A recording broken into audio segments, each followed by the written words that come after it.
Hey everybody, welcome to another episode of Local Wisdom. I'm Justin Underwood, your marvelous mortgage guy, and have a new partner. Yay, Don Bailey. Don Bailey, everybody. Don Bailey, realtor with Coldwell Banker. So we replaced James.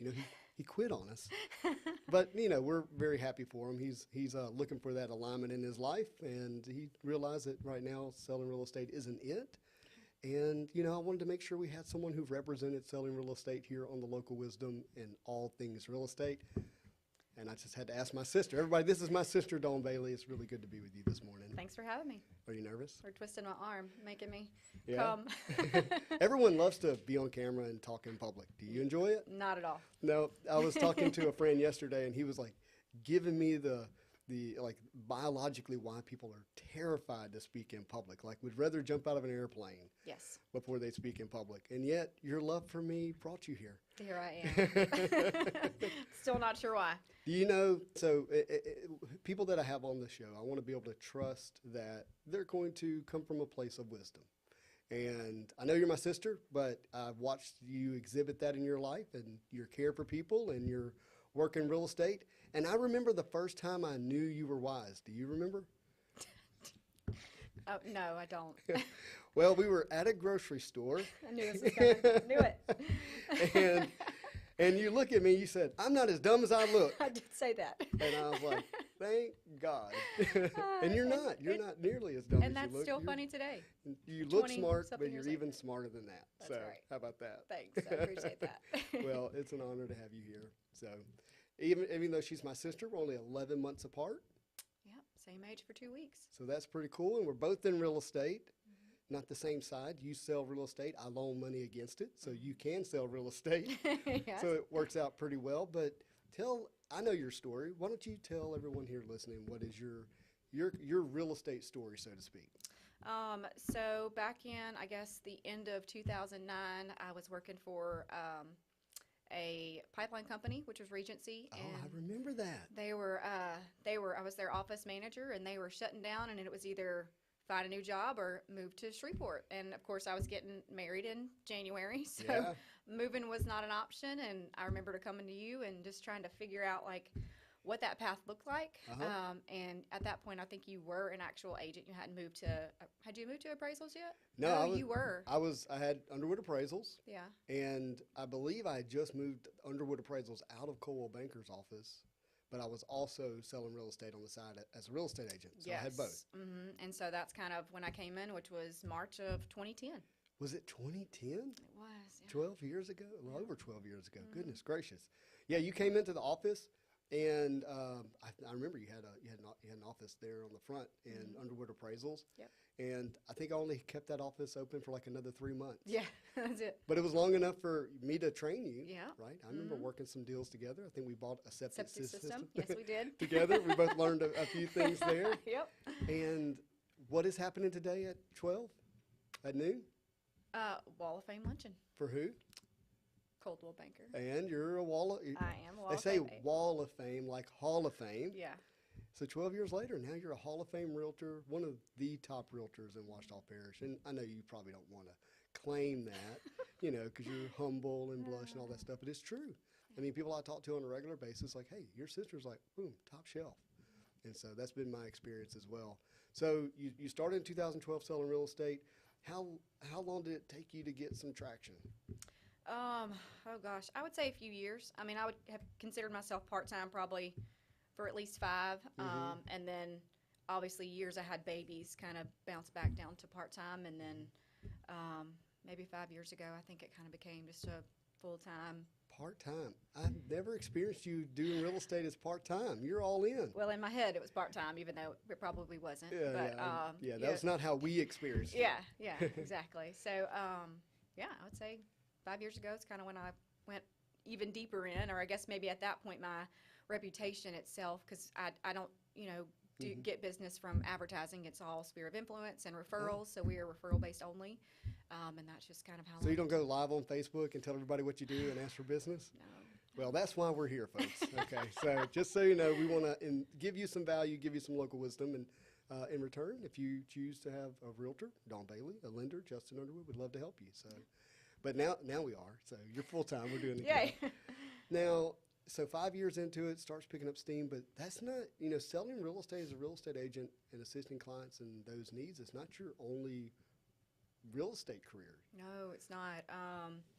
Eddie and I actually bought, I believe it was right before we got married, bought our first two rental properties, two little bitty cheap mobile homes out in Calhoun. And like I said, that was 2010, and here we are in, I don't know, what are we, 2022, and we're around 75 properties that we smokes, manage and maintenance 75. all in all. Mm-hmm. That's intense. It's a lot. That's a full-time, that's property management. So you do property management, you own real estate as well, but that's not it, folks. What else? We also do property development. We just finished, or kind of wrapping up, Piney Cove Villa. It's a subdivision, 39 homes. We I think built, or I helped design and sell probably 20 plus in a little over a year and a half during COVID. So thankful for God's perfect timing. Isn't that something? For them to fly off the market, and I am tired. All right, guys, let's recap. Real estate agent, mom of two, property developer, property manager, and Wall of Fame, Hall of Fame realtor in 12 years. Yeah. I think that... who needs a college degree? I mean, look, no, who does? But that certainly warrants having you here on the show because, we dive into all things real estate in terms of, what people need to know or would like to know before they buy or sell. And you have experience of that on all sides, which is incredible. Yeah. So do you have like a crazy real estate story? Do you have is something that happened that no one would believe it if you told it? Oh, God, I'm sure, but I don't know if I can think of it on the spot. I mean, I found a snake. My clients... Yesterday? They got a snake off the top of a pool, tried to throw it at me. I screamed, ran away. It's a grass snake. It's not dangerous, but... You still screamed and ran away? I still screamed and ran away and told them. But they put it in a bottle, poked some holes, and took it home for a pet, and they're actually tenants of mine. So I'm like, I don't see that snake. Oh, goodness. I remember one time back when I was a real estate appraiser, I'm moving through a house in Indian Lakes. It's got bushes and stuff, and you have a clipboard, right? And I normally would push the clipboard through the bushes as I'm pulling the tape, like this. And something just told me to stop. And I, spider sense, And I paused, and I just moved this limb out of the way, and there she was, a beautiful black widow, just sitting there. And I'm thinking, how many times have I pushed through a bush, and there's who knows what's in there, snakes and spiders and stuff like that when you're measuring a house. But I definitely come across some snakes, but they don't bother me that much. But that black widow. I had pet snakes back in the day, so I don't know why I don't like them now. But you had pet snakes? I had I think it was a ball python. I don't know. I watched it eat rats. Wait a minute. Hold on. So back up a little bit. I've known you all your life. And I didn't know you had when did you have a pet snake? Like 2007.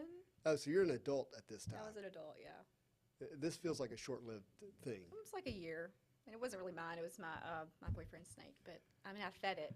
I watched it, but I wasn't, loving on it and stuff. Okay, yeah. Yeah. No, I mean, Stick with I'd rather not have. We have a rabbit, so we can't have snakes.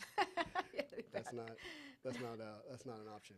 Well, so now you have a team.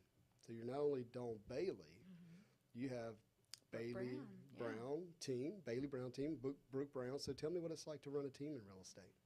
Well, I don't know that we're the traditional team or how much running I do, but obviously with the season pre-COVID had picked up for me, I knew that the subdivision was coming. So with the growth of the rentals and the subdivision coming, I knew that I needed help to kind of behind the scenes manage the business that I had started to get. And so I'd done work with Brooke. We had both had tragedies in our life and stepped in for each other. And I liked, ethics, admit when you're wrong, stay on top of stuff, answer phone calls. Those things were important to me. And I felt like she kind of encompassed that. So I brought her in, and she's done a ton of stuff. You may not see her face a bunch, but she does a lot of my paperwork for me, and I'm not a very good delegator. So she kind of has to snatch that from me at times, and I'm kind of a control freak, perfectionist when it comes to that. But it works. And have you gotten better at being a control freak? No, I haven't. Ask Brooke. It's still the same. Wait, no. She just takes stuff from me. she just owns it. Yeah, she just owns it. So you said four things. You said someone who has ethics. Yes. You said someone who admits when they're wrong. What were the other two? Answer phone calls and just stay on top of stuff. So admits when they're wrong. I find that interesting. why did you single that out as something? Because I feel like there are times when agents, we make mistakes. Life gets busy, the contract gets a little hectic, or you forget something and you didn't take care of it. And for me, I want to own my mistake. Like, look, I'm sorry, I didn't do this. Let me get right on top of it, make it right. That's important to me because I feel like there have been instances where the truth wasn't given, and we have to live with the consequences. So own your mistake, fix it, make it right, whatever that looks like, and get to the end. So that sounds like integrity. When you say, admit when you're wrong. It's like, hey, you need to honor your word, and you didn't do what you were expected to do or should do or you said you were going to do, and it's time to come clean and clean up the mess. Yep. So you have someone that has integrity on your team, and that's really special because I have a sincere belief that when you have someone who's in integrity in a relationship, the relationship works. It performs. Yeah. Right? And so you guys have performed as one of the top teams in Coldwell Banker on a regular basis. I see that, number one. Top team last year for 2021. For the whole year? For the whole year. Wow. That is awesome. So last year, let's get to 2020. You're in the middle of building a subdivision, at least one, maybe another. I don't know. At least one. Okay. That's enough, huh? Yeah. Well, everybody, I live in the subdivision that my sister built. So. Oh, I forgot about that one. Yeah. Yes. Okay. Yeah. Too. So this is the second one. And, coming into 2020, the market, people don't remember, 2018 wasn't great for interest rates. Rates were in the mid-fives there for a while. If you had built a spec house that was $275 to $350, like, it was not selling. Yeah. Do you remember that? Yep, 6 months on the market, 4 to 6, Yeah, and there was this price competition for those high-end spec homes, right? I got caught in the middle of that, by the way. So then coming into 2020, you guys are still in the construction phase of the subdivision, so you're not enjoying the benefits of it being completed, right? And then COVID hits. I have a story. Tell me. So COVID hits, and I feel like we're like, and Eddie would probably tell this better, but we're either lockdown has happened or it's about to happen, and I found out that Eddie has bought an excavator. Oh, no. And I was like, can you return it? Like, this is a brand new excavator. Can you return it? And of course, Eddie he's all in. Like, he makes a decision, and he's like, we're gonna do it. We're gonna figure it out, and we're good. So we have an excavator. But I just remember being, God, we bought an excavator. How much is that a month? But yeah, I can't imagine what an excavator costs now. Probably could sell it for more than he paid for it now. Eddie's given me lots of heart attacks in our life, but I've learned at this point just to roll with it. Whatever he says goes. The guy has an incredible vision, doesn't he? Yeah. Can see things through. Yeah. And so you guys developed a subdivision. And what a need that our community had for this size home, right? Because these homes are what? Give me a description of the houses. They're 13 to 1,600 heated square feet. Just kind of in that 215 to 270-ish price point is where they were. Yeah. Nice fenced-in backyards. Brand new. Brand new. In a great. And pretty. Yeah, and pretty. In a great area, great location, great access. And so the market just had a real need for it, and you guys couldn't build them fast enough, to be honest with you. What's crazy is I would say probably, going on a limb, maybe 70% are in the healthcare. So we had, nurses, RNs, a couple doctors, rad techs, just a tech guy that worked on the computers. Like a lot of medical field people live in there because it's right on the interstate. I'm thinking through because I financed quite a few of them, and I'm thinking they were all doctors or nurses. Yeah. Like every one of them. Yeah. Yep. So just insane how you met, and what a need for that segment of the community, right? Because they were working a lot. Yeah. They needed a home they could come in and just relax in and not worry that things were not good or wrong or not working, and that was provided. So that's 2020. You finished 2020, 2021 building subdivision. Give us a status of where that's at right now. We're closing on the last spec house that we're doing next week. We had sold off 9 lots to another builder and kind of gave them 3 buyers going into that. Yeah. I think they have decided to resell the remaining lots they have, and they're going to do some stuff in Ruston. So there are some lots available in Piney Cove. We're not building just because we kind of stepped back. We're building outside of the subdivision where there's a little less pressure to meet timelines and stuff. Nobody knows where they're at right now. Building them. We do still own 7 lots at the back. don't have a firm plan on what those are going to be yet, or when we're going to do that. But yeah, we're closing next week on the last one. Two doctors. Oh, that is awesome. Yep. In the medical field, just Yep. like you said. So that, I mean, look, outside of just navigating the market, which has been abnormal, let's say 2020, 2021. Now, immediately here in August, boom, we feel this real shift. Put some language of what you're feeling or seeing right now in the marketplace. It kind of feels like normal. You know, I keep telling my clients that I feel like we're seeing a lot of sticker shock. You know, but pre-COVID, I mean, I can remember people being, like you said, at 4.875 and 5.2. That's where we were before the shift, and now we're going from, you know, the 2.875 to 7. So we're up, but it's not as drastic as what we think. And so I try to remind people of that. Like 4.875, we felt like was good. Like they were excited to get that rate, and so it's definitely slowed down. You know, the last 2 years, my husband's probably cooked 80% of our suppers. Yeah. Just because of the workload, and you know, I've been home and able to, you know, get the kids and spend time with them, and that's been while still working. So I mean, it hadn't just diminished, but it's definitely slower.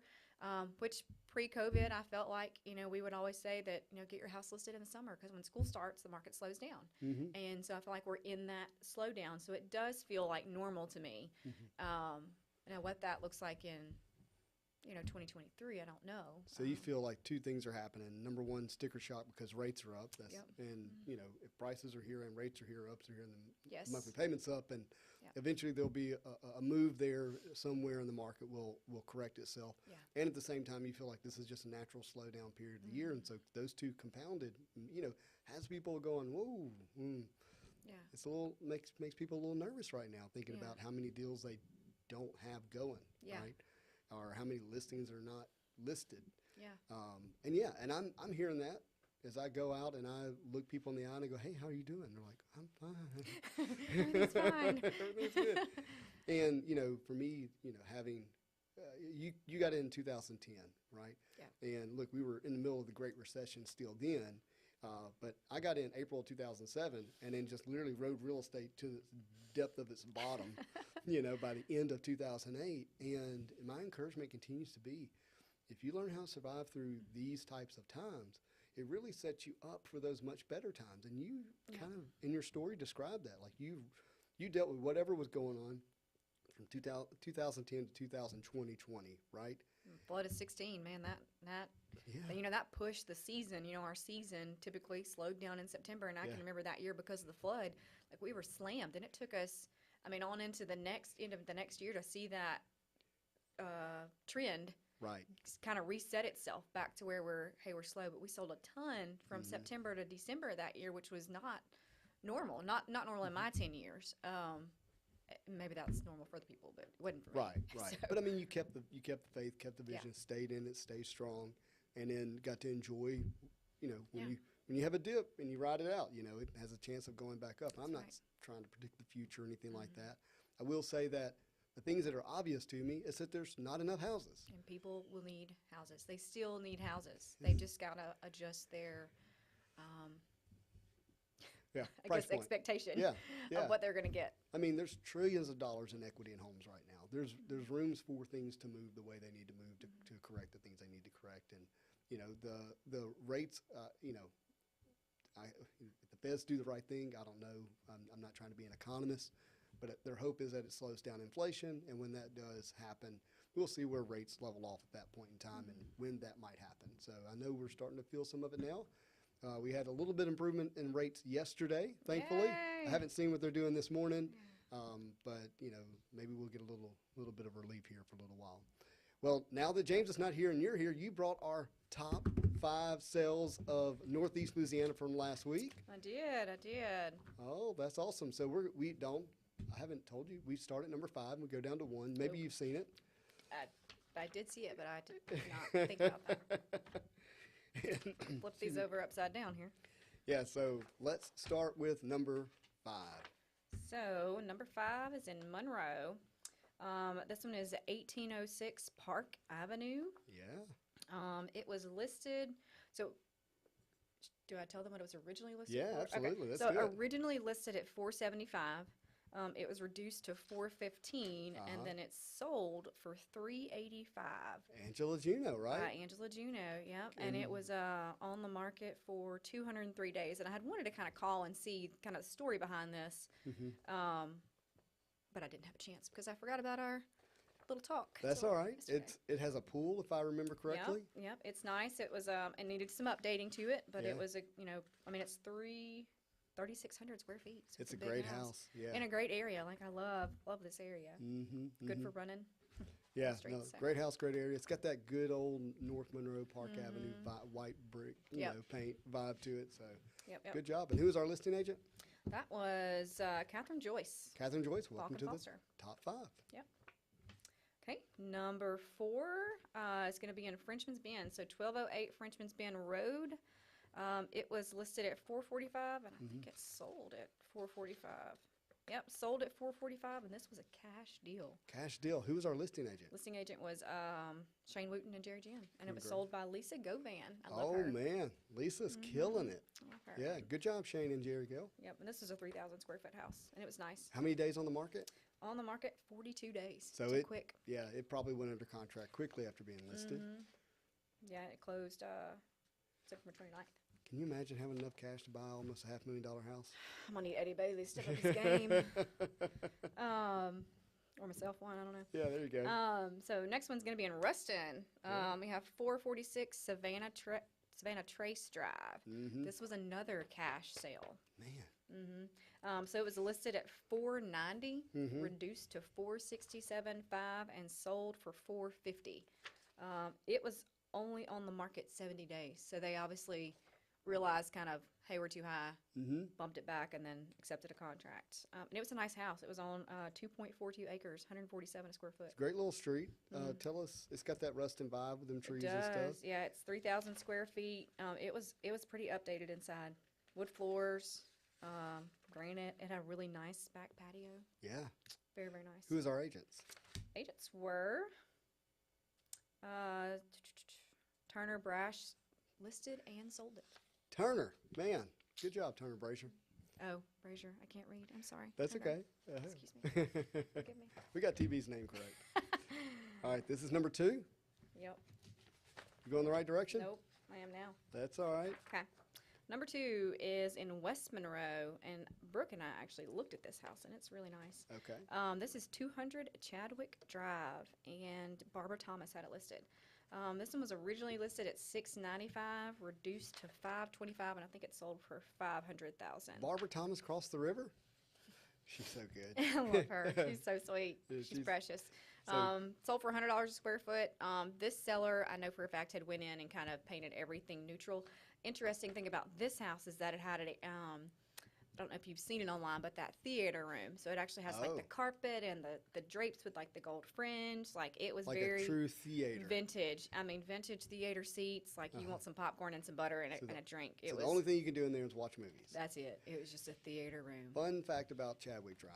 When I was in 4th to 5th grade, we lived on Cypress Street. I had a friend that lived across the street from Chadwick, and we would walk to his house. But this neighborhood is the one we would walk in.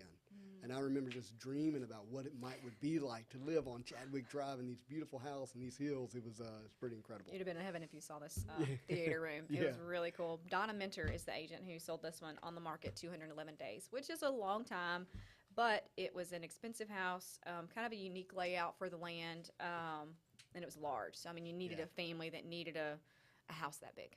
Yeah. So very cool. All right, on to number 1. Number 1. There we go. Yeah. This is 191 Strickland Road in West Monroe. Now, this house was 4,200 square feet, 7 acres. It's like less than 15 years old, isn't it? Yeah, it was built, I just saw that, 2002. Yeah. Yeah. That's not 15.